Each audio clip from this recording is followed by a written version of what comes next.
ನಿಮ್ಮ ಪರವಾಗಿ different way, sir. It's been read all 140 members are eligible to become minister, chief minister, everything they can become. Now no question is there. Honorable Chief Minister is there. He said that he will come to complete 5 years. I wish him all the best. We will all work with him. Sir ಯಾರೇ ಮಾತಾಡಿದ್ರು ಮಾತು ಮುಖ್ಯ ಅಲ್ವಾ sir, ಆಡಿದ ಮಾತು. ನೋಡಪ್ಪ, ನಮ್ಮ chief minister ಯಾವಾಗಲೂ ಕೂಡ ಅವ್ರದ್ದು ವಿಚಾರಧಾರೆನ ಹೇಳಿದ್ದಾರೆ.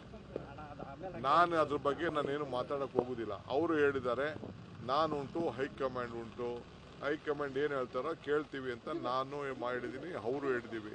ಅದಕ್ಕೆ ನಾವೆಲ್ಲರೂ ಬದ್ಧರಾಗಿದ್ದೀವಿ.